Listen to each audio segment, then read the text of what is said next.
जय माता दी, जय मां कामाख्या। देव राधा ट्रस्ट सत्यवाणी चैनल से आप तंत्र से संबंधित रहस्यमय ज्ञान सुन रहे हैं। तंत्र का जो प्रारंभ होता है वह शमशान से प्रारंभ होता है और शमशान में समाप्त हो जाता है। यदि किसी मनुष्य को, चाहे स्त्री हो या पुरुष हो, उसको बार बार हाथ धोने की आदत पड़ जाए, बार बार साबुन से हाथ धोने की आदत पड़ जाए, स्नान करने के लिए जाता है नहाने के लिए तो उसे बहुत देर लगती है। जितने समय में 5 व्यक्ति स्नान कर लेंगे उतने समय में अकेला व्यक्ति स्नान करता है।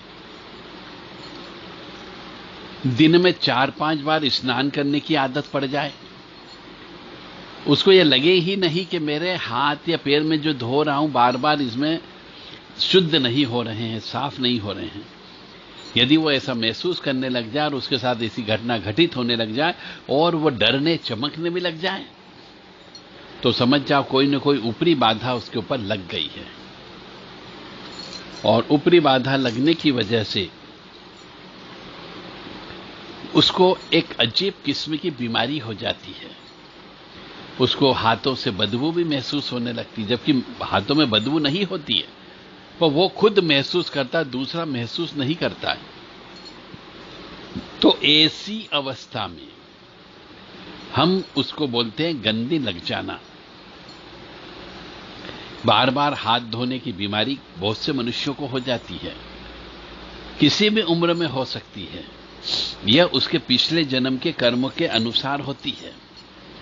यदि किसी मनुष्य का चंद्रमा बहुत कमजोर होता है, राहु प्रबल अवस्था में होता है, राहु चंद्र की युक्ति होती है, शनि चंद्र की युक्ति होती है, शनि राहु की युक्ति होती है, तो ऐसी अवस्था में उसे बार बार हाथ धोने की आदत पड़ जाती है। और हमारे इसमें इसको जो तांत्रिक बीमारी कहते हैं गंदी लग जाना, इसको गंदी लग जाने की बीमारी कहा जाता है। तो इस बीमारी को विशेष विधान से तंत्रात्मक प्रयोग करके, तंत्र से संबंधित मंत्रों का प्रयोग करके शरीर से हटाई जाती है और काटी जाती है। मनुष्य पूर्ण रूप से ठीक हो जाता है, हाथ धोने की बीमारी उसकी साफ हो जाती है, ये बंद हो जाती है, और उसे जो बदबू आती, अपने आप में बदबू आती है, वो बदबू आना भी बंद हो जाती है। इसके लिए जो पूजा होती है इसमें सूअर का प्रयोग होता है, शराब का प्रयोग होता है। जिस किसी भी मनुष्य को इस प्रकार की बीमारी हो वह देव राधा ट्रस्ट से संपर्क कर सकता है।